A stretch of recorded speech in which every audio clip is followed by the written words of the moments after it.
ഒരു ബിസിനസ് ആംഗിളായി.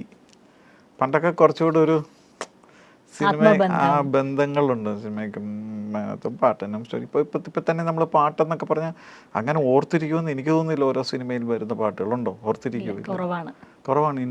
ഈ പാട്ട് അങ്ങനൊന്നും ഇല്ല ഇപ്പോൾ അല്ലേ. പാട്ടൊക്കെ വന്നു പോകുന്നു, ഓരോ സിനിമയിലും പാട്ട് വന്നു പോകുന്നു, ഓർത്തിരിക്കാനൊരു സോങ് ഇല്ല. അങ്ങനെ വരുമ്പോഴാണ് നമുക്ക് ഈ പാട്ടുകളൊക്കെ നമ്മൾ ഇപ്പോൾ കഴിഞ്ഞ പാട്ടമില്ലേ ആടാലോ, അതിനകത്തെ ഞാൻ ഈയായിട്ട് 2 ദിവസം മുമ്പ് ഒന്ന് ചുമ്മാ ഇത് വന്നപ്പോൾ ഒന്ന് നോക്കി, അത് എത്രത്തോളം 110 മില്യനാണ് അതിൻ്റെ വ്യൂസ്.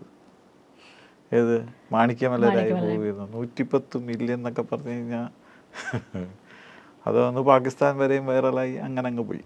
അത് പറഞ്ഞപ്പോഴാണ് ഇപ്പം ഈ ഒമർ ലുലു എന്ന് പറയുന്ന സംവിധായകൻ, പിന്നെ അദ്ദേഹം ആദ്യത്തെ സിനിമ അദ്ദേഹത്തിൻ്റെ ഓൺ ഇതിൽ അദ്ദേഹം വന്ന ഒരാളാണ്. അപ്പം അദ്ദേഹത്തെ പോലെ ഒരാളിലേക്ക് ഒരു കോൺഫിഡൻസ് എടുത്ത് ഈ അഡാർ ലെവൻ്റെ പ്രൊഡ്യൂസർ ആവാം എന്ന് ചിന്തിക്കുന്ന ഒരു പോയിന്റ്, അതിലേക്ക് അട്രാക്ട് ചെയ്ത് നേരത്തെ പറഞ്ഞ പോലെ കഥ എന്നുള്ളതാണോ, അതോ ഇന്നത്തെ സിനിമയോട് കൂടെ അപ്ഡേറ്റഡ് ആയിട്ട് പോകണം എന്നുള്ള ഒരു തോട്ട്? അതൊരിക്കലും ഞാൻ ചെയ്തിട്ടില്ല. ഇത് എനിക്ക് ഒമറിൻ്റെ ആദ്യ സിനിമ ഹാപ്പി വെഡിങ് എനിക്ക് ഭയങ്കര ഇഷ്ടമായിരുന്നു കണ്ട്.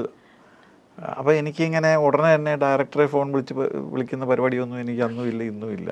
എങ്കിലും പോയി വിളിച്ചിട്ടോ അല്ലെങ്കിൽ ഇന്നെന്ന് പറഞ്ഞു. പക്ഷെ ഇത് ഞാൻ ഒമറിനെന്ന് പറഞ്ഞ ഒരു ഡയറക്ടർ ഉണ്ടെന്ന് കാര്യം എനിക്ക് അത്രയ്ക്ക് ഞാൻ ഇപ്പോഴും ഓർക്കുന്നു. സെക്കൻഡ് ഹാഫൊക്കെ ഒരു ബസ്സിനകത്ത് ഇട്ടാണ് അത് മുഴുവൻ, സെക്കൻഡ് ഹാഫ് മുഴുവൻ ഒരു ബസ്സാണ്. ആ ബസ്സിനകത്തുനിന്ന് ഒട്ടും ബോറടിക്കാതെ കൊണ്ടുപോയത് എനിക്ക് ഭയങ്കര.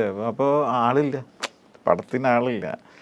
അപ്പം ഞാൻ ആണ് ഈ ഒമറിനെ വിളിച്ചിട്ട് പറഞ്ഞു, ഒമറെ ഇത് പടം ഓടും, ഇതിന് ആ രീതിയിലുള്ള പബ്ലിസിറ്റി ചെയ്യണം. കാര്യം എൻ്റെ പടങ്ങളൊക്കെ അങ്ങനെ ആയിരുന്നല്ലോ, ആളില്ല.